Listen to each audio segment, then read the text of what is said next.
ونشهد أن سيدنا ومولانا محمدا عبده ورسوله صلى الله عليه وعلى آله وأصحابه وأزواجه وذرياته أجمعين.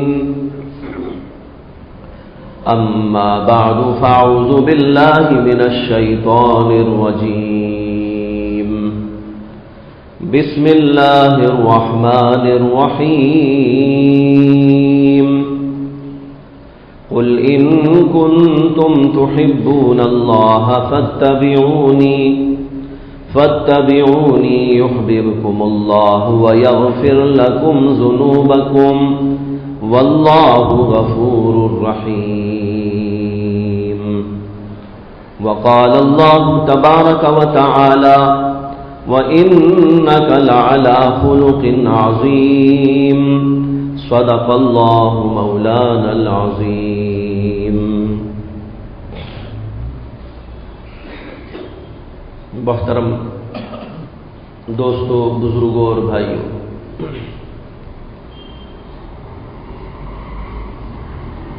ربیع الاول کی آمد کے بعد دل میں اس بات کا شدید احساس ہوتا ہے اور تمام مسلمان اس بات کے خواہش مند ہوتے ہیں کہ نبی اکرم آقائے نامدار محمد رسول اللہ صلی اللہ علیہ وسلم کا تذکرہ کیا جائے، سنا جائے.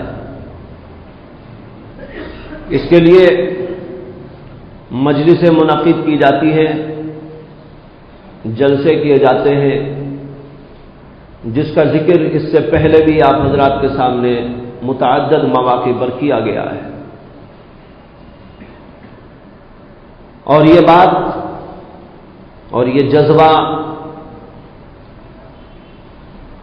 یہ مسلمان ہونے کے اعتبار سے ایک ایمانی تقاضا ہے. اس لیے کہ ہر مسلمان کا ایمان ہے کہ جناب محمد الرسول اللہ صلی اللہ علیہ وسلم سے کامل محبت کے بغیر اور آپ کی کامل اطاعت کے بغیر کوئی شخص کامل مومن نہیں ہو سکتا. حدیث میں آتا ہے کہ اللہ کے نبی علیہ الصلاۃ والسلام نے ارشاد فرمایا: لا یؤمن احدکم حتی اکون احب الیہ من والدہ وولدہ والناس اجمعین.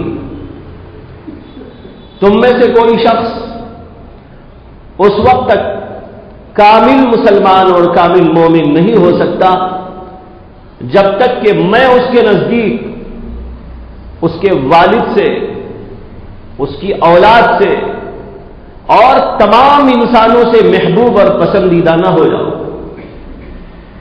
معلوم ہوا کہ جب تک اللہ کے نبی علیہ الصلاۃ والسلام کی ذات سے کامل محبت نہیں ہوتی بلکہ غالب محبت نہیں ہوتی، یہاں تک کہ ایسی محبت جو باپ کی محبت سے زیادہ ہو، بچوں کی محبت سے زیادہ ہو اور تمام انسانوں کی محبت سے زیادہ ہو، اس وقت تک کوئی کامل مومن نہیں ہو سکتا.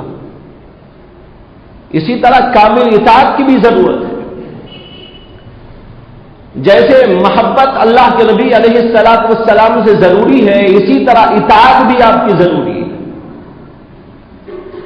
اور جیسے محبت ضروری اور اطاعت ضروری، اور اسی طریقے پر اللہ کے نبی علیہ الصلاۃ والسلام کی عظمت بھی ضروری ہے. اسی لیے علماء لکھتے ہیں کہ نبی اکرم صلی اللہ علیہ وسلم کے 3 حق امتیوں پر ہیں. پہلا حق تو یہ ہے کہ نبی اکرم صلی اللہ علیہ وسلم کی ذات اطہر کی عظمت ہمارے دلوں میں ہو. عظمت کے معنی ہے بڑائی، عظمت کے معنی ہے جلالت. جب تک مومن کے دل میں اللہ کے نبی علیہ الصلاۃ والسلام کی جلالت اور عظمت نہیں ہوگی، وہ مومن کیسا ہو سکتا ہے؟ جلالت اور عظمت اس قدر ہونی چاہیے جو دیگر اور چیزوں کی عظمت سے اور چیزوں کی جلالت سے زیادہ ہو. آدمی کو باپ کی بھی عظمت ہوتی ہے، استاد کی بھی عظمت کرتا ہے، اور اپنے شیخ اور پیر کی بھی عظمت کرتا ہے، اسی طرح اپنا کوئی بڑا ہے تو اس کی بھی عظمت کرتا ہے۔ لیکن نبی اکرم صلی اللہ علیہ وسلم کی عظمت اور آپ کی جلالت مومن کے دل کے اندر تمام انسانوں کی جلالت اور عظمت سے زیادہ ہونی چاہیے۔ سب سے بڑی عظمت تو اللہ کی ہے، اللہ کی عظمت کے بعد محمد الرسول اللہ صلی اللہ علیہ وسلم کی عظمت ہے، اس لیے کہ جیسے کہا گیا بادس خدا بزرگ کوئی قصہ مختصر سی بات یہ ہے، خلاصہ کلام یہ ہے کہ پوری دنیا میں تمام کائنات میں سب سے بڑی ذات اگر ہے تو وہ اللہ کی ذات ہے، اور اللہ کی ذات کے بعد کسی کا مقام ہے تو محمد الرسول اللہ صلی اللہ علیہ وسلم کا مقام ہے۔ تو جیسے آپ کی جلالت اور عظمت اسی کے مطابق ہمارے دلوں کے اندر ہونی چاہیے اللہ کے نبی کی عظمت اور جلالت۔ ظاہر بات ہے اگر کسی آدمی کے دل میں اللہ کے نبی علیہ الصلوۃ والسلام کی عظمت اس قدر ہوگی کہ باپ سے زیادہ،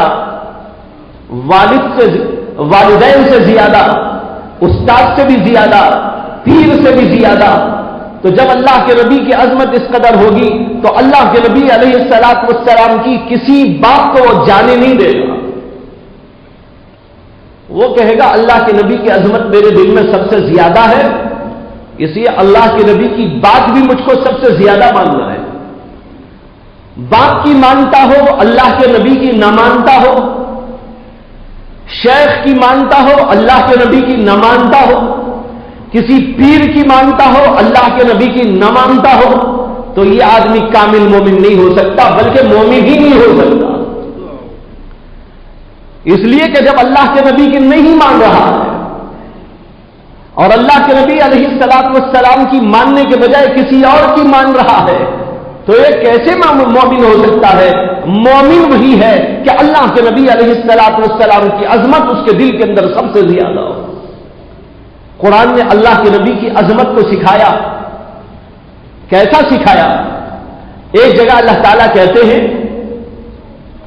کہ اے لوگوں، نبی صلی اللہ علیہ وسلم کو اس طرح آواز نہ دو جیسے تم ایک دوسرے کو آپس میں بلا لیا کرتے ہو۔ دیکھیے عظمت کیسے سکھائی گئی۔ بعض وقت ایسا ہوتا تھا کہ بعض دیہات کے رہنے والے لوگ جن کو آداب سے واقفیت نہیں، جن کو تہذیب نہیں، جن کے اندر اس بات کا احساس نہیں کہ بڑا کیا ہے اور چھوٹا کیا ہے، بولنے کا طریقہ کیا ہونا چاہیے، خطاب کا انداز کیا ہونا چاہیے، بعض جاہل قسم کے دیہاتی لوگ اس بات سے واقف نہیں ہوا کرتے تھے، وہ آتے تھے محمد رسول اللہ صلی اللہ علیہ وسلم کے پاس تو اس طرح بلاتے تھے اللہ کے نبی کو، یا محمد یہ ہمارا کام کر دیجئے، یا محمد یہ دیکھ لیجئے۔ اللہ نے کہا نبی کو ایسا بلانے کی اجازت نہیں کہ تم یا محمد کہہ کے پکارا کرو۔ اب تو لوگ ایسے پیدا ہو گئے ہیں جو ڈھونگ تو رچاتے ہیں عظمت کا، جو ڈھونگ تو رچاتے ہیں عشق کا، لیکن ان کی زبانوں پر یہی ہوتا ہے یا محمد یا محمد یا محمد۔ اللہ نے تو منع کیا ہے اس سے کہ تم ایک دوسرے کو جیسا پکارتے ہو، ایک دوسرے سے جیسے خطاب کرتے ہو، اس طرح خطاب کرنا محمد رسول اللہ صلی اللہ علیہ وسلم کے لیے جائز نہیں ہے۔ اگر آپ کو خطاب کرے تو آپ کو القاب کے ساتھ میں، آداب کے ساتھ میں بلانا چاہیے۔ تو ایک تو یہ سکھایا ادب، اور دوسرا ادب یہ سکھایا، آداب تو بہت سکھائے لیکن مختصر سی بات عرض کر رہا ہوں جس سے کہ ہمیں اندازہ ہوگا کہ اللہ کے نبی علیہ الصلوۃ والسلام کی عظمت اور اللہ کے نبی کی جلالت ہمارے دلوں میں کتنی ہونی چاہیے۔ دوسری بات قرآن کریم یہ کہتا ہے لا ترفعوا اصواتکم فوق صوت النبی، اے مسلمانوں اپنی آواز کو نبی کی آواز سے بلند نہ کرنا۔ لا ترفعوا اصواتکم فوق صوت النبی، نبی کی آواز پر تمہاری آواز بلند نہیں ہونی چاہیے، تمہاری آواز نبی کی آواز کے سامنے پست ہونی چاہیے۔ کس قدر ادب سکھایا، اور ادب کا تعلق عظمت سے ہوا کرتا ہے. اللہ کے نبی کی عظمت، اللہ کے نبی کی جلالت کو پیش کرتے ہوئے اللہ تعالیٰ کہتے ہیں کہ نبی سے اگر بات چیت کی جا رہی ہو، نبی کے سامنے تم بیٹھ کر کچھ بول رہے ہو تو تمہاری آواز پست ہونا چاہیے، نبی کی آواز سے بلند نہیں ہونا چاہیے. اس کے بعد اللہ تعالیٰ نے کہا اگر اس کے باوجود تم نے نبی کی آواز پر اپنی آواز کو بلند کیا تو یاد رکھو ان تحبط اعمالکم، تمہارے اعمال حبط ہو جائیں گے، برباد ہو جائیں گے. نہ تمہاری نماز تم کو کام آئے گی، نہ تمہارا ذکر تم کو کام آئے گا، نہ تمہاری اور عبادتیں کام آئیں گی، یہ سب محبود ہو جائیں گے، اعمال ختم ہو جائیں گے، برباد ہو جائیں گے، کسی عبادت کا کوئی ثواب نہیں ملے گا. معلوم ہوا کہ اللہ کے نبی علیہ السلام کی عظمت کو اللہ تعالیٰ نے اس قدر بلند ترین انداز میں ہم کو سمجھایا اور بتایا کہ نبی کی آواز کے سامنے اپنی آواز کو بلند کرنے کی اجازت نہیں. ایک صحابی تھے، ان کی آواز فطرتاً بلند تھی. بعض لوگ ایسے ہوتے ہیں ان کی آواز بہت بھاری ہوتی ہے، جیسے ایسے لوگ بھی ہوتے ہیں کہ ان کی آواز فطرتاً بڑی پست بھی ہوتی ہے. تو ایک صحابی تھے، ان کی آواز فطرتاً بلند تھی. جب وہ معمولی انداز سے بھی کسی سے گفتگو کرتے تھے تو ایسا معلوم ہوتا کہ چیخ چیخ کے بول رہے ہو. جب یہ قرآن کریم کے اندر آیت کریمہ نازل ہو گئی، یا ایھا الذین آمنوا لا ترفعوا اصواتکم فوق صوت النبی، نبی کی آواز پر اپنی آواز کو بلند کرنے کی تم کو اجازت نہیں ہے. تو ان صحابی نے حضور اقدس صلی اللہ علیہ وسلم کی مجلس میں آنا چھوڑ دیا. سوچنے لگے کہ اگر میں اللہ کے نبی کی مجلس میں جاؤں گا اور وہاں کچھ بولوں گا تو میری آواز تو حضور کی آواز سے بہرحال بلند ہے، فطرتاً بلند ہے، طبعاً بلند ہے، تو یہ قرآن کی آیت کا میں مزدان بن جاؤں گا اور میرے اعمال حق ہو جائیں گے. اللہ کے نبی علیہ السلام کی مجلس میں آنا چھوڑ دیا. چند دنوں کے بعد اللہ کے نبی علیہ السلام نے صحابہ کرام سے پوچھا کہ بھائی وہ کیوں نہیں آتے فلاں صاحب، میں کئی دن ہو گیا کہ ان کو دیکھتا نہیں ہوں، مجلس میں وہ کیوں حاضر نہیں ہوتے. اس سے یہ بھی معلوم ہوتا ہے اللہ کے نبی علیہ السلام حضرات صحابہ کے حالات پر نگاہ بھی رکھتے تھے، تفقد بھی کرتے تھے اور ان کے حالات کو جاننے کی کوشش بھی کرتے تھے. یہ اللہ کے نبی علیہ السلام کا طریقہ معلوم ہوتا ہے. جب کئی دنوں تک صحابہ کرام کے درمیان میں ان کو نہیں دیکھا تو پوچھا کہ وہ صحابی کیوں نہیں آتے. لوگوں نے کہا کہ ہم کو بھی خبر نہیں. فرمایا کہ جاؤ حالات پوچھ کر آؤ، کچھ بیمار تو نہیں ہے، یہ کوئی اور وجہ تو نہیں پیش آئی ہے. چنانچہ چند صحابہ کرام پہنچے، دیکھا تو ماشاءاللہ وہ اچھے خاصے ہیں. پوچھا کہ اللہ کے نبی علیہ السلام نے آپ کو یاد کیا ہے، آپ نے کئی دنوں سے مجلس میں آنا چھوڑ دیا، اس کی کیا وجہ ہے؟ انہوں نے کہا وہ آیت آپ کے سامنے نہیں آئی کہ اللہ کے نبی علیہ السلام نے اللہ کی طرف سے آیت سنائی تھی، لا ترفعوا اصواتکم فوق صوت النبی ولا تجهروا له بالقول كجهر بعضكم لبعض ان تحبط اعمالكم وانتم لا تشعرون. نبی کی آواز پر اپنی آواز کو بلند نہ کرو اور نبی کو بات چیت میں ایسا نہ پکارو جیسے ایک دوسرے کو تم پکار لیا کرتے ہو، ورنہ تمہارے اعمال حق ہو جائیں گے. انہوں نے کہا آیت تو سنی ہے. کہنے لگے میری آواز بلند ہے اللہ کے نبی کی آواز پر. مجھے خیال ہوا کہ اگر میں نے جا کر وہاں بات چیت کی اور میری آواز بلند ہو گئی اور جیسے کہ ہوا کرتی ہے ہو جائے گی تو میرے اعمال حق ہو جائیں گے اور نبی کی تعظیم میں فرق آئے گا، اس وجہ سے میں نے آنا بند کر دیا ہے. حضور اقدس صلی اللہ علیہ وسلم کو بتایا گیا.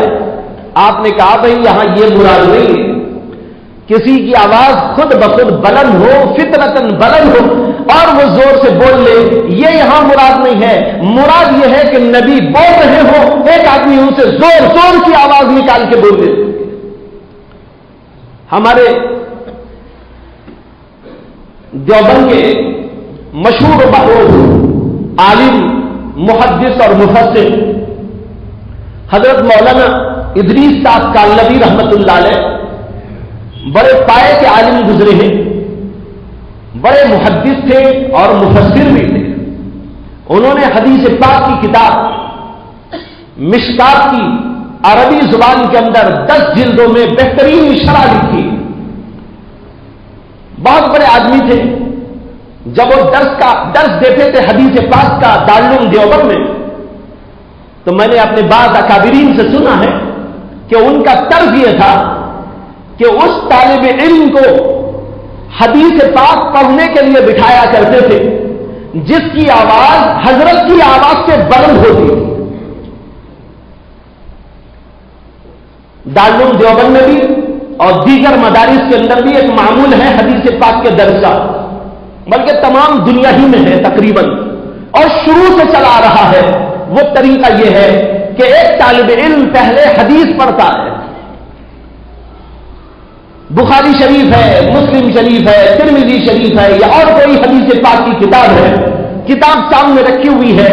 طالب علم پہلے حدیث پڑھتا ہے کہ وہ کہتے ہیں حدثنا فلان فلان فلان، یہ حدیث ہم کو بیان کی فلاں نے اور ان سے فلاں نے اور ان سے فلاں نے، اور اللہ کے نبی علیہ الصلوۃ والسلام نے یہ ارشاد فرمایا.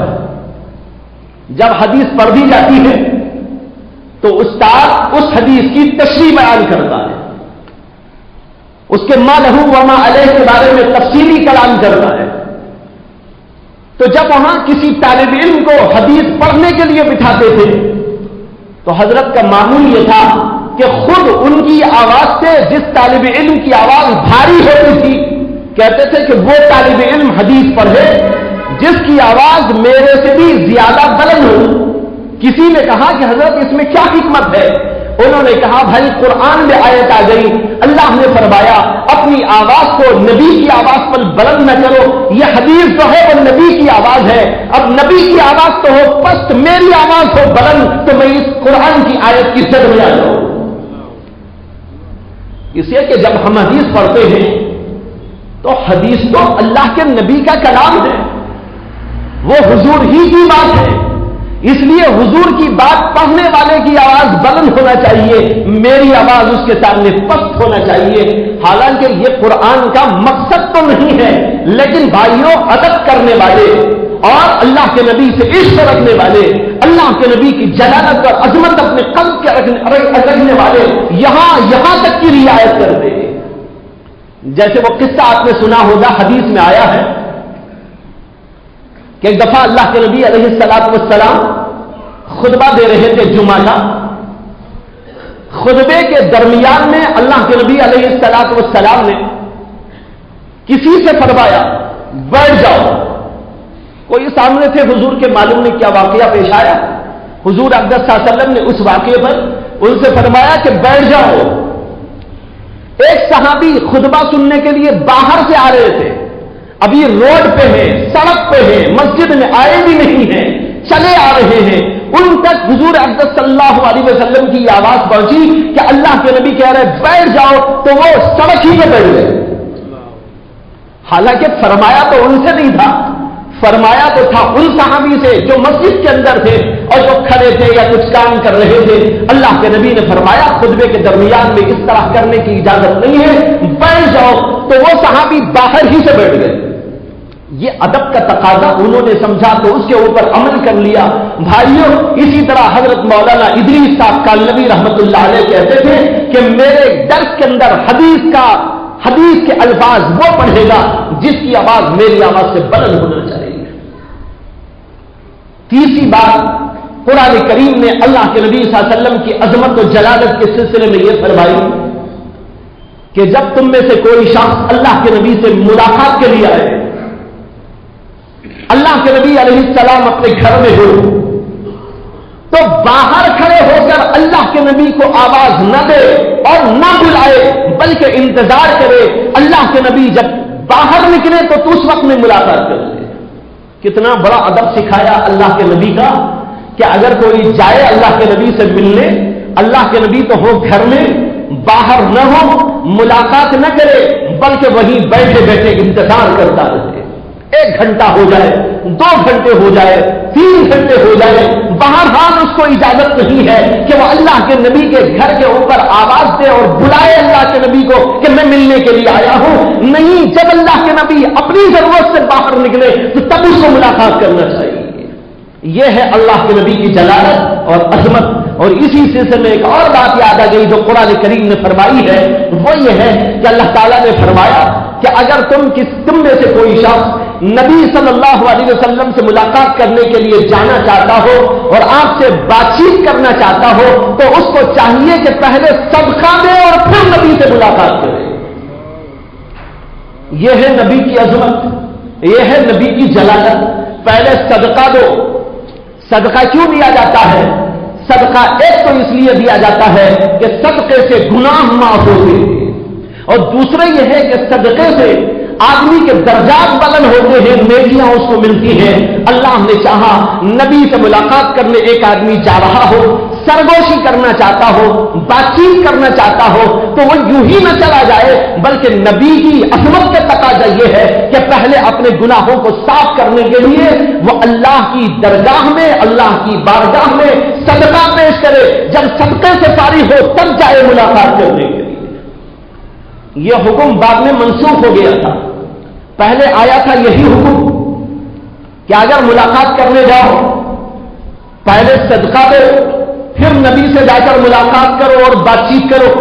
لیکن صحابہ میں سے بہت سے صحابہ ایسے تھے جن کو روزانہ کھانے کے لیے کھانا بھی نہیں ملتا تھا.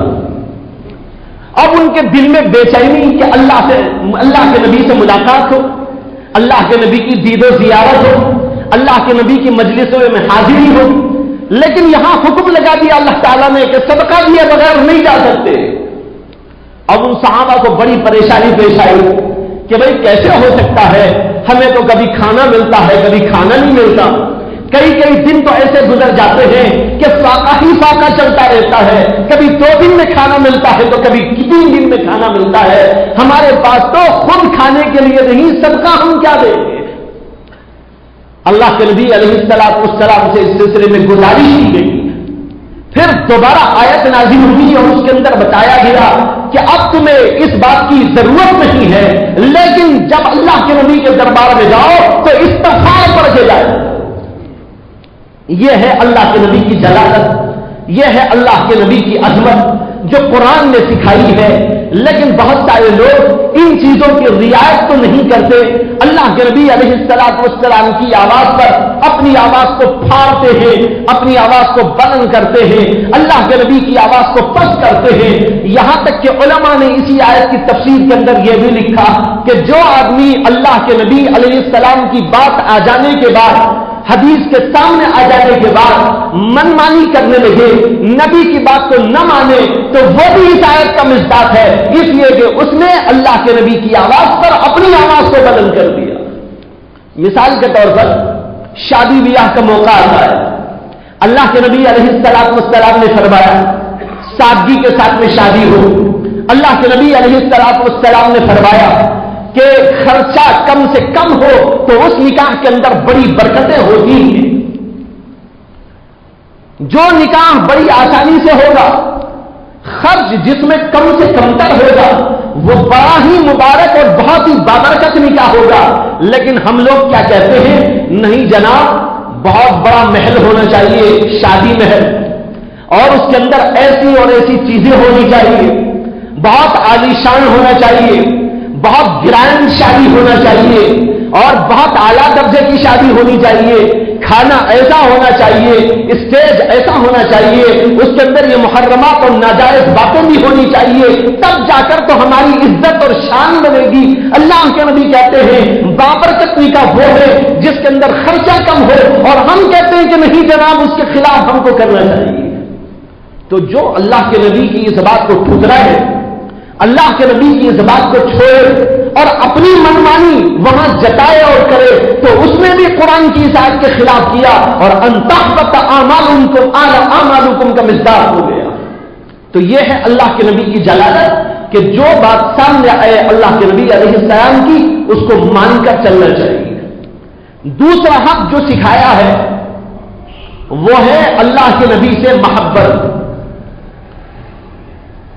اگر کسی آدمی کے دل میں اللہ کے نبی کی محبت نہ ہو، وہ آدمی مومن نہیں ہو سکتا.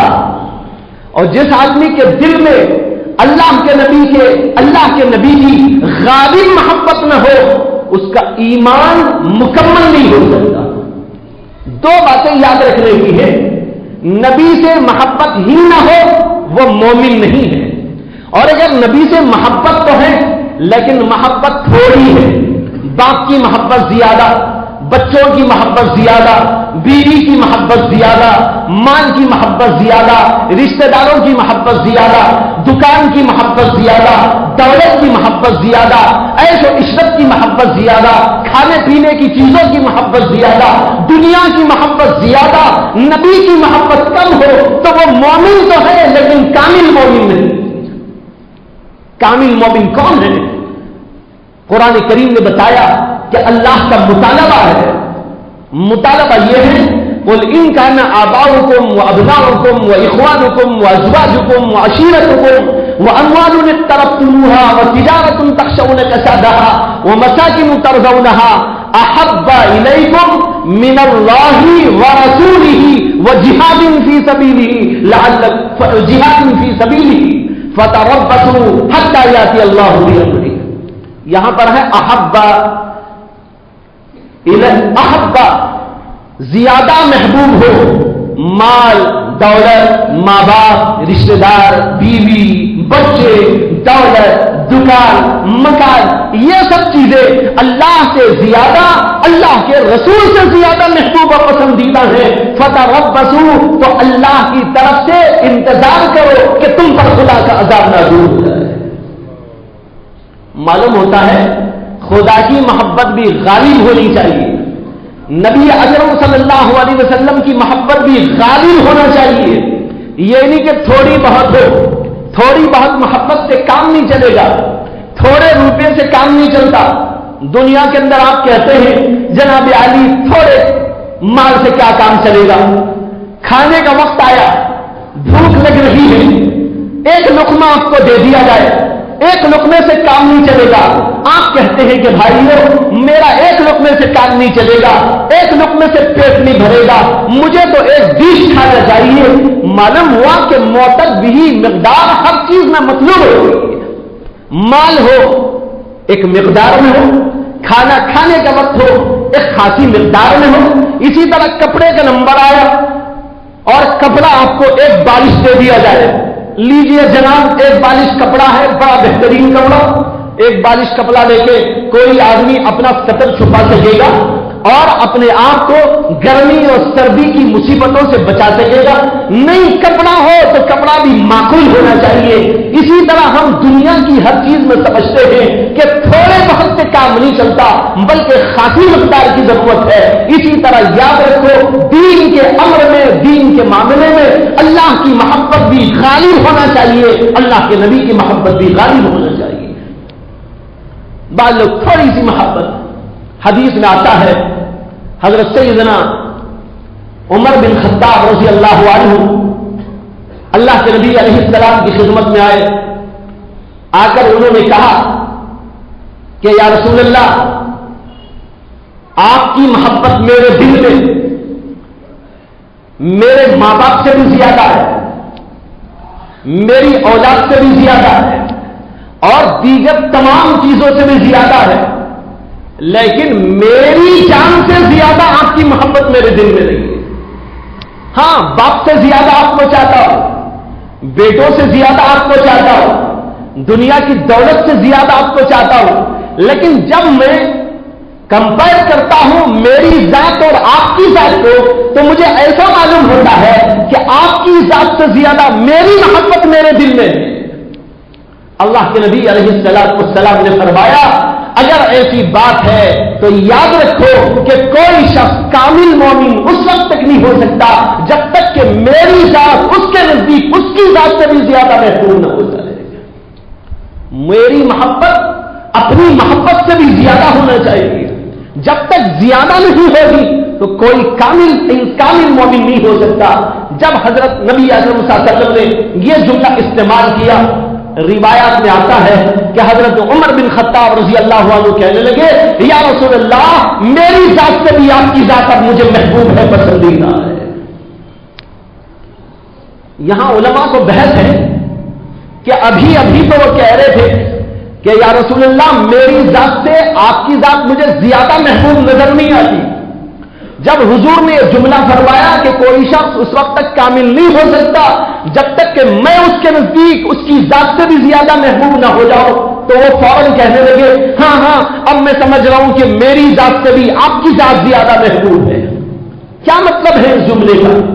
بعض علماء کہتے ہیں مطلب یہ ہے کہ ان کو پہلے محسوس نہیں ہو رہا تھا، لیکن اللہ کے نبی صلی اللہ علیہ وسلم کی خدمت میں آنے کے بعد، آپ کی صحبت میں بیٹھنے کے بعد، آپ کے ان جملوں کے سننے کے بعد ان کے اوپر منکشف ہوا کہ نہیں تم غلط فہمی میں ہو، تمہارے نزدیک جتنی تمہاری ذات محبوب ہے تمہارے دل کے اندر حضور کی محبت اس سے بھی زیادہ ہے.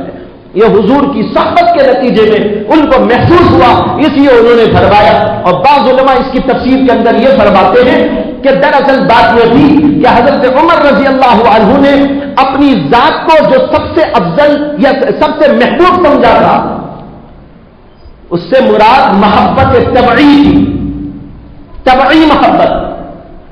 اور حضور نے جو ارشاد فرمایا اس سے مراد ہے عقلی محبت. اب یہاں ایک نقطہ ہے، اس کو سمجھ لیجیے.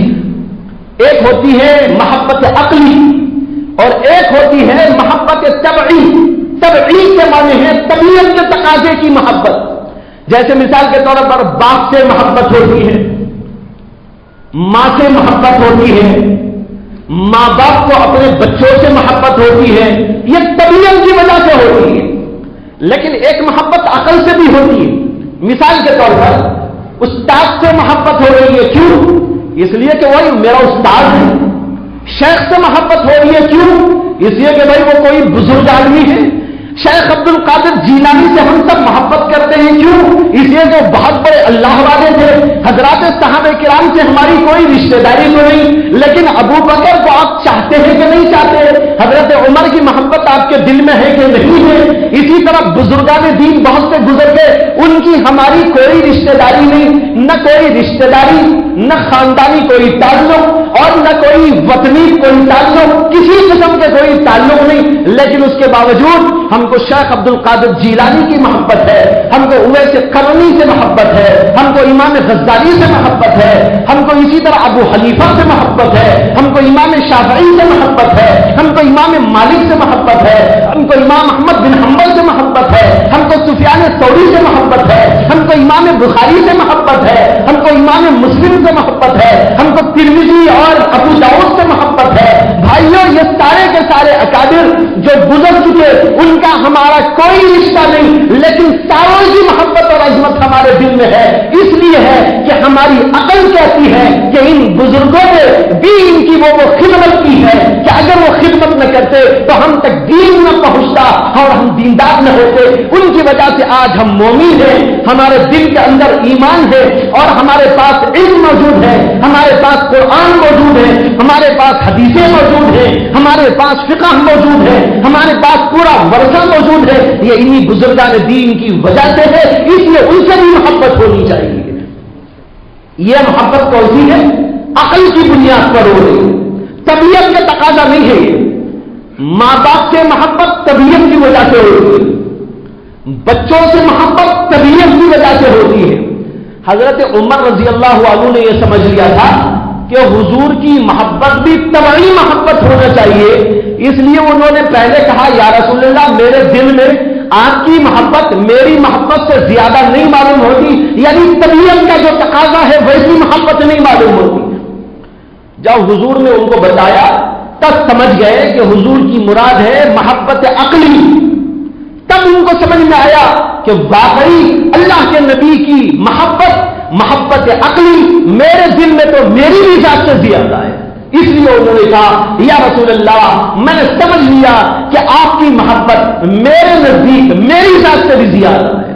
بہرحال اس واقعے سے مجھے یہ بتانا تھا کہ جب تک آدمی کے دل میں اللہ کے نبی کی محبت غالبہ نہ ہو وہ اللہ کے اس حکم کو پورا نہیں کر سکتا جو ابھی آیت آپ کے سامنے پڑھی گئی. قل ان کان آباؤکم، اگر تمہارے ماں باپ، اگر تمہاری اولاد، اگر تمہارے بھائی اور اسی طرح اگر تمہاری بیویاں، اگر تمہاری مال و دولت، اگر تمہارا ساز و سامان، اگر تمہاری جائیدادیں، یہ ساری کے ساری چیزیں اگر تم کو خدا سے زیادہ پیاری ہے، خدا کے رسول سے زیادہ پیاری ہے، تو انتظار کرو کہ خدا کا عذاب آ جائے گا۔ غور کرنا ہے یہ محبت ہمارے دلوں میں ہے کہ نہیں ہے۔ شاید میں آپ کو واقعہ سنا چکا صحابہ کے حالات کے سلسلے میں، ان کو کس قدر محبت تھی اللہ کے نبی علیہ الصلوۃ والسلام کی ذات اطہر سے۔ حضرت عبداللہ بن زید بن عبد ربہ کا واقعہ شاید گزشتہ یا اس سے پہلے کا جمعہ میں عرض کر چکا ہوں کہ ایک دفعہ وہ حضور کی خدمت میں آئے، آ کر کہنے لگے یا رسول اللہ آج پوری رات نیند نہیں آئی۔ حضور نے فرمایا کہ کیا بات تھی؟ کہنے لگے کہ میرے دل میں ایک سوال پیدا ہوا، سوال یہ تھا کہ جب ہم یہاں آپ کو یاد کرتے ہیں تو آپ کی خدمت میں آ جاتے ہیں، آپ کی دید و زیارت سے مشرف ہوتے ہیں، کبھی کوئی سوال دل میں آتا ہے فوراً آپ کی طرف لپک کے آتے ہیں اور آپ سے پوچھ لیتے ہیں، اور کوئی پریشانی کا موقع ہوتا ہے آپ کی خدمت میں آتے ہیں، آپ کے چہرے انور کو دیکھتے ہیں، آپ کے چہرے انور کو دیکھتے ہی ہماری ساری مصیبتیں دور ہو جاتی ہیں، دل کو تسلی کا سامان مل جاتا ہے۔ یہ ہمارا یہاں کا حال ہے۔ میرے دل میں رات میں ایک سوال آ گیا کہ جب قیامت طاری ہو جائے گی، جنتیوں کو جنت میں بھیج دیا جائے گا، دوزخیوں کو دوزخ میں بھیج دیا جائے گا، اور آپ کو اللہ بلند ترین مقام میں پہنچائے گا، اس لیے کہ آپ تو سید الانبیاء ہیں، آپ امام الانبیاء ہیں، آپ امام المرسلین ہیں، آپ کا مرتبہ پوری کائنات میں سب سے زیادہ، آدم سے زیادہ، موسیٰ سے زیادہ، عیسیٰ سے زیادہ، ابراہیم سے زیادہ، حضرت داؤد سے زیادہ، حضرت یوسف سے زیادہ، حضرت اسحاق سے زیادہ، حضرت یعقوب سے زیادہ، ساری دنیا کے تمام پیغمبروں سے سب سے اونچا مرتبہ آپ کا، آپ کو بلند ترین مقام میں رکھا جائے گا۔ وہاں پر اگر ہم کو آپ یاد آ جائے تو ہم تو آپ کی جگہ نہیں آ سکیں گے، وہ جنت میں جا کر بھی ہم کو کیا مزہ آئے گا جہاں آپ کی زیارت نہ ہو۔ کہتے ہیں یہ سوال تھا رات میں پیدا ہو گیا دل میں، پوری رات بے چینی میں کٹی، ارے جنت میں جا کے بھی کیا فائدہ ہوگا، وہ جنت بھی کیا جنت جہاں اللہ کے نبی کی دید و زیارت نہ ہو، جہاں اللہ کے نبی کی ملاقات نہ ہو۔ اس جنت سے تو یہ دنیا ہی بہت اچھی ہے کہ جہاں بیٹھے بیٹھے اللہ کے نبی کی زیارت ہو رہی ہے، جہاں بیٹھے بیٹھے حضور کی صحبتیں میسر آ رہی ہیں، اللہ کے نبی صلی اللہ علیہ وسلم کی باتیں سننے کا موقع مل رہا ہے، اللہ کے نبی کے ساتھ میں نمازیں پڑھنے کا موقع مل رہا ہے۔ یہ کتنا بلند ترین مقام ہے۔ ظاہر بات ہے جنت بھی جنت صرف اس کے جو ہے اینٹ اور پتھر کی وجہ سے جنت نہیں ہے، جنت تو جنت اس لیے ہے کہ جنت میں جانے کے بعد خدا کی دید و زیارت ہوگی، اس لیے جنت کو وہ مقام حاصل ہے۔ ورنہ تو جو اینٹ اور پتھر یا وہاں کی خوبصورتی یا وہاں کی زیب و زینت یا وہاں کے کھانے اور پینے، وہاں کے عیش و عشرت کے سامان ہیں، صرف اس کی وجہ سے جنت جنت نہیں ہے۔ اسی لیے آتا ہے روایات کے اندر جب اللہ تبارک و تعالیٰ سارے جنتیوں کو جنت میں بھیج دے گا، اس کے بعد ساری نعمتیں سارے جنتیوں کو عطا کرنے کے بعد اللہ تعالیٰ جنتیوں سے فرمائیں گے کہ اے اہل جنت اگر کچھ اور مانگنا ہو تو مانگ لو، میں دینے کو تیار ہوں۔ جنتی کہیں گے اور کیا مانگنا ہے، یہاں تو مانگنا ہی نہیں آتا، اسے کہ کسی چیز کی کمی ہو، کسی چیز میں کچھ ہم کو محسوس ہو کہ اس کی ضرورت ہے، وہ تو ہم مانگے۔ یہاں بھوک کے بغیر کھانا مل رہا ہے، نیند کے بغیر آرام مل رہا ہے، اور ساری دولتیں ساری نعمتیں بہتر سے بہتر اعلیٰ سے اعلیٰ اور ایسی موجود ہے کہ کبھی ہمارے دماغ میں ان کا خیال بھی نہیں گزرا تھا، اور آنکھوں نے اس کو دیکھا نہیں تھا، کانوں نے ان کے بارے میں سنا نہیں تھا۔ لا اذن سمعت ولا عین نظرت، جس میں حدیث میں الفاظ آئے ہیں، حضور نے فرمایا کہ کسی کان نے ان کو سنا نہیں اور کسی آنکھ نے ان کو دیکھا نہیں، ولا خطر علی قلب بشر، اور کسی انسان کے دل پر ان کا خطرہ بھی نہیں گزرا، وہ سب وہاں مل چکا۔ اب کیا مانگے اللہ سے، کسی کے دماغ میں نہیں آئے گا۔ اللہ تعالیٰ کہیں گے اپنے اپنے علاقوں کے علماء سے جا کر پوچھو،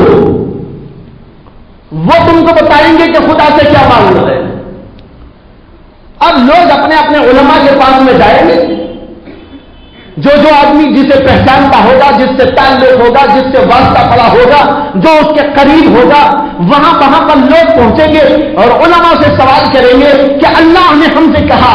اس سے یہ بھی معلوم ہوتا ہے جس وقت اللہ اہل جنت سے کہیں گے وہاں علماء موجود نہیں ہوں گے، علماء کو چھوڑ کر غیر علماء کو بلا کر اللہ تعالیٰ کہیں گے کہ پوچھو کیا پوچھنا ہے، مانگو کیا مانگنا ہے۔ لوگوں کے ذہن میں کچھ نہیں آئے گا، اللہ فرمائیں گے کہ اپنے علماء سے جا کر پوچھو۔ اب لوگ علماء کے پاس میں جائیں گے اور پوچھیں گے یہ سوال ہے، اس سوال کا کیا جواب ہم اللہ کو دیں؟ علماء کہیں گے کہ اللہ سے یہ پوچھیے کہ اللہ نے قرآن میں یہ وعدہ فرمایا ہے للذین آمنوا الحسنى وزیادہ، للذین احسنوا الحسنى وزیادہ، جو لوگ اچھے اعمال کرنے والے ہیں ان کو ایک تو ملے گی جنت، حسنہ سے مراد ہے جنت، اور فرمایا وہ زیادہ، اور ایک چیز زیادہ بھی دی جائے گی۔ اے اللہ ہم کو جنت تو مل گئی، حسنہ تو مل گئی، لیکن اب ہم کو یہ چاہیے جو آپ نے قرآن میں فرمایا ہے وہ زیادہ، یہ زیادہ کیا ہے وہ ہم کو دے دیجیے۔ اللہ تعالیٰ کہیں گے کہ ہاں اب وہ زیادہ تم کو عطا کیا جائے گا، انتظار کرو۔ اب اس کے بعد اس کے انتظامات ہوں گے، حدیث میں اس کی تفصیل بھی آئی ہے کہ ایک جگہ پر سارے جنتیوں کے لیے کرسیاں بچھائی جائیں گی اور اللہ کا عرش ہوگا، اس کے اطراف و اکناف و جوانب میں کرسیاں بچھائی جائیں گی، اور کرسیاں بڑے اعلیٰ درجے کی کرسیاں ہوگی۔ پہلے انبیاء کی کرسیاں ہوگی، پھر اولیاء کی کرسیاں ہوگی، اور پھر اسی طرح طبقاً بعد طبقین، جیسے جیسے درجات والے اس طرح کے لوگوں کے لیے کرسیاں بچھائی جائیں گی۔ علماء کے لیے کرسیاں بچھائی جائیں گی، اولیاء کے لیے کرسیاں بچھائی جائیں گی، اور پھر اس کے بعد عوام الناس کے لیے کرسیاں بچھائی جائیں گی، اور پھر آرڈر دیا جائے گا سارے جنتیوں کیونکہ یہاں پر آئے اور سب کے سب بیٹھ جائیں گے، اور پھر اس کے بعد سب لوگوں کو شراب طہور پلائی جائے گی۔ شراب طہور، یہ کیا ہے شراب طہور؟ یہ دنیا کی شراب نہیں جو عقل کو ختم کر دے، انسان کو بیمار بنا دے، اس کے ہوش و حواس کو اڑا کے رکھ دے، وہ شراب نہیں جس کے اندر گندی بدبو ہوتی ہے، جو لگ جائے کپڑوں کو تو بغیر صاف کرے خدا کے دربار میں آنے کی اجازت نہیں ہے۔ یہ ناپاک اور نجیس وہ گندی شراب نہیں، یہ شراب طہور ہوگی، اعلیٰ درجے کی وہ شراب جس کو پینے کے بعد آدمی مست ہو جائے گا لیکن عقل مشق نہیں ہوگی، مست ہوگا لیکن مشق نہیں ہوگی اس کی عقل۔ اور یہ پاک شراب جب پلا دی جائے گی تو اس کے بعد سب مستی کے عالم میں ہوں گے، پردے ہٹائے جائیں گے، اور اللہ کے لیے حدیث میں آتا ہے کہ اللہ 70,000 نور کے پردوں کے اندر ہے، 70,000 نور کے پردوں میں اللہ کی ذات ہے، اور فرمایا کہ ان میں سے ایک پردہ بھی اگر دنیا میں ظاہر ہو جائے لاہتا تک تو سب کی سب چیزیں جہاں تک کہ انسانوں کی نگاہ جاتی ہے سب کی سب جل کے خاک ہو جائے۔ یہ اللہ کی ذات ہے، اللہ کی ذات کے نور کے پردے ہیں، یہ حدیث کے الفاظ ہیں جو ابھی نقل کیے گئے آپ کے سامنے۔ تو بتانا یہ ہے کہ اللہ کی ذات جو ہے پردے اس کے ہٹیں گے، اور کیا اس کی کیفیت ہوگی، کیا وہ صورت حال ہوگی، وہ یہاں پر خدا کی قسم کوئی انسان بیان نہیں کر سکتا۔ کسی زبان کے اندر وہ سکت نہیں ہے، کسی قلم کے اندر طاقت نہیں ہے، کسی کے پاس ایسے الفاظ نہیں ہے، کسی کے پاس ایسی تعبیرات نہیں ہے کہ اللہ تبارک و تعالیٰ کے دیدار کی کیفیت کو کوئی بیان کر سکے۔ بہرحال وہاں پر دیدار ہوگا اور سب کے سب مست ہو جائیں گے، اور اللہ کے دیدار کے نتیجے میں دیکھنے والوں کے چہروں پر ایک عجیب قسم کا نور پیدا ہو جائے گا۔ جب لوگ ایک دوسرے کو دیکھیں گے تو کہیں گے کہ بھائی کیا نور ہے، وہ کہے گا ارے تمہارے چہرے پر بھی بڑا نور ہے۔ سب کو سب ایک دوسرے کو دیکھتے رہیں گے، اور پھر یہ ان کو پتا چلے گا اللہ کے دیدار کے نتیجے میں یہ نور ہم کو میسر آ گیا۔ جب لوگ وہاں سے واپس ہوں گے یہ کہتے ہوئے واپس آئیں گے ہم نے جنت کی ہر نعمت کو استعمال کیا، ہر چیز کھائی پی استعمال کی، لیکن خدا کے دیدار میں جو مزہ ہے وہ جنت کی کسی نعمت میں نہیں ہے۔ بھائیو جنت تو اسی کا نام ہے، اللہ کی رضا کا نام ہے، اللہ کے دیدار کا نام ہے، اللہ کی خوشنودی کا نام ہے، اللہ کی قربت کا نام ہے۔ اسی سے میں کہہ رہا تھا ان صحابی کو پریشانی ہو گئی جب ان کے دل میں سوال پیدا ہوا، اللہ کے نبی تو بڑے اونچے درجات میں ہوں گے، وہاں جنت میں جانے کے بعد اگر حضور کی دید و زیارت نہ ہو، حضور کی ملاقاتیں نہ ہو، حضور کی صحبت میسر نہ آئے تو وہ جنت میں جا کے بھی کوئی لطف و مزہ آنے والا نہیں ہے۔ اس لیے بے چین رہے اور صبح میں آ کر کہنے لگے اس کی وجہ سے میں پوری رات سو نہیں پایا۔ ابھی حضور نے جواب نہیں لیا تھا، اتنے میں اللہ کا فرشتہ آسمانوں سے نازل ہوتا ہے اور کہتا ہے کہ اللہ نے آپ کو سلام سنایا، اور ان صحابی کے جواب میں یہ آیت خدا نے آپ پر نازل کی ہے۔ کیا آیت؟ اللہ تعالیٰ نے کہا من یطع اللہ والرسول فاولئک مع الذین انعم اللہ علیہم من النبیین والصدیقین والشہداء والصالحین وحسن اولئک رفیقا۔ یہ آیت کریمہ نازل ہوئی جس میں اللہ نے بتایا کہ جو لوگ اطاعت کرتے ہیں اللہ کی اور اللہ کے رسول علیہ السلام کی، ان کو ان لوگوں کے ساتھ میں رکھا جائے گا جن کے اوپر خدا کا انعام نازل ہوا، یعنی نبیوں کے ساتھ، صدیقین کے ساتھ، صالحین کے ساتھ، شہداء کے ساتھ، ان لوگوں کے ساتھ جنت میں بھی رکھا جائے گا۔ حضرت انس کہتے ہیں آج مسلمانوں کو جس قدر خوشی ہوئی نہ اس سے پہلے کبھی خوشی ہوئی نہ اس کے بعد کبھی ایسی خوشی ہوئی، اس لیے کہ اس آیت نے بتایا کہ اطاعت کرنے والے بندوں کو جنت میں بھی اللہ کے نبی کا دیدار ہوگا، وہاں بھی مجلسیں لگا کریں گی، وہاں بھی صحبت میسر آیا کرے گی، اللہ کے نبی کی دید و زیارت اور اللہ کے نبی کی صحبت و معیت جنت میں ملنے کا مجھا اس میں سنایا گیا۔ کہتے ہیں صحابہ کو اس سے بڑی کوئی خوشی کبھی نہیں ہوئی۔ بھائیوں یہ ہے اللہ کے نبی کی محبت، عشق ہو تو ایسا ہو جیسے ان صحابی کا عشق تھا۔ اسی طرح بھائیوں اور صحابہ کے واقعات بھی ہیں۔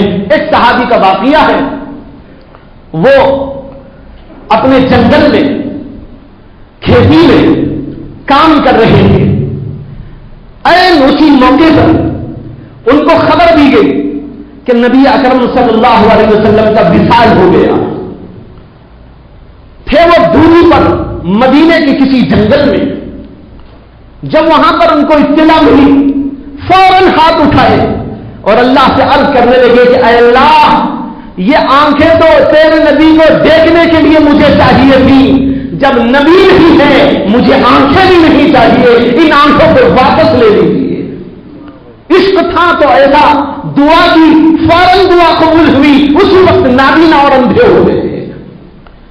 اب دیکھیے عشق کیسا تھا، اللہ کے نبی کی ذات سے عقلی محبت سے بڑھ کر طبعی محبت ہو گئی تھی، اور طبعی محبت سے بڑھ کر معلوم نہیں ہے کون سی قسم کی محبت تھی۔ کہنے لگے آنکھیں تو نبی کو دیکھنے کے لیے تھی، جب نبی دنیا میں موجود نہیں رہے تو مجھے ان آنکھوں کی بھی کوئی ضرورت نہیں ہے، اس لیے مجھے نابینا اور اندھا بنا دے۔ فوراً اسی وقت دعا قبول ہو جاتی ہے۔ بھائیوں عشق ہو تو ایسا ہو۔ یہ دو باتیں میں نے آپ کے سامنے عرض کی اللہ کے نبی علیہ السلام سے۔ ایک تو ہونا چاہیے عظمت کا معاملہ، اور دوسرا یہ ہونا چاہیے کہ اللہ کے نبی صلی اللہ علیہ وسلم کی محبت جو ہے غالب طور پر ہمارے دل کے اندر ہو۔ یہ دو حقوق ہیں محمد رسول اللہ صلی اللہ علیہ وسلم کے، اور تیسرا حق ہے اطاعت۔ یہاں آ کر لوگوں کا معاملہ بڑا پیچیدہ ہو جاتا ہے۔ محبت کہنے کو تو ہر آدمی کہہ سکتا ہے کہ بھائی میرے دل میں اللہ کے نبی کی محبت ہے، لیکن محبت کی دلیل اطاعت ہوتی ہے۔ جب تک اطاعت نہ ہو اس وقت تک نہیں مانا جا سکتا کہ وہ آدمی اللہ کے نبی صلی اللہ علیہ وسلم کی محبت رکھتا ہے۔ اس کی تفصیل انشاءاللہ اگلے ہفتے عرض کی جائے گی۔ وآخر دعوانا ان الحمد للہ رب العالمین۔